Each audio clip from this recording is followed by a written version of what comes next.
కేశినేని నాని మరి అది సెటైర్ అనుకోవాలో లేకపోతే సెటైరే అనుకోవాలి. చంద్రబాబు నాయుడిని హిట్లర్తో పోల్చాడు అనమాట.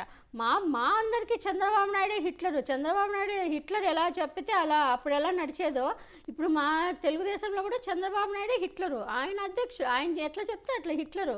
ఆయన చెప్పిన దానికి ఇంకా వేరే తిరుగులేదు. ఆయన ఎలా చెప్తే అలా చెప్పాలి. ఆయన నన్ను పోటీ చేయొద్దన్నాడు, నేను పోటీ చేయను. ఆయన సభకు రావద్దన్నాడు, రాపోను. పార్టీ కార్యక్రమాల్లో జోక్యం చేసుకోవద్దన్నాడు, జోక్యం చేసుకోను. హిట్లర్ ఎలా చెప్తే అలా వినాలి, అలాగే పాటిస్తాను. నేను రాజీనామా చేసేంత వరకు టీడీపీలో ఉన్నంత వరకు, నేను ఇప్పుడు ప్రజెంట్ టీడీపీనే కాబట్టి టీడీపీలో ఉన్నంత వరకు హిట్లర్ ఎలా చెప్తే అలా వింటానని చంద్రబాబు నాయుడు గాలి బీకేశాడు. ఏమనంటే చంద్రబాబు నాయుడు చాలా మనం సభలో చూసాం. జగన్మోహన్ రెడ్డి గారు ఒక హిట్లర్ అంటే జగన్మోహన్ రెడ్డి గారు ఒక మంచి మనిషి అనేది అందరికీ తెలుసు. జనాదరణ మనిషి, అందుకే జననేత అంటారు మా జగనని. అలాంటి ఎందుకంటే తను ఒక హిట్లర్గా ప్రవర్తిస్తూ వేరే వాళ్ళని అలా అనడం చంద్రబాబు నాయుడుకి అలవాటే.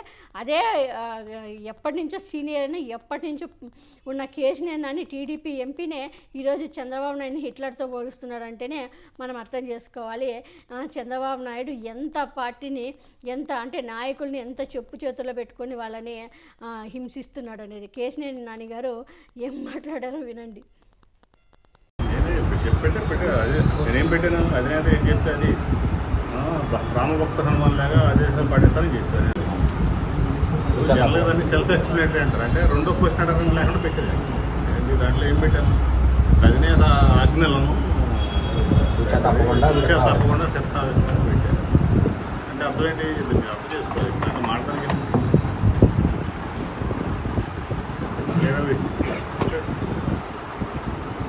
It's self explanatory post, social media post. దానికి క్వశ్చన్ లేదు.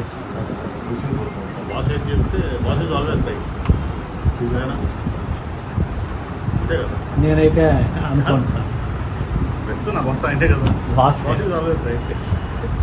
హిట్లర్ కూడా రైటే. జర్మనీ కూడా హిట్లర్ రైటే.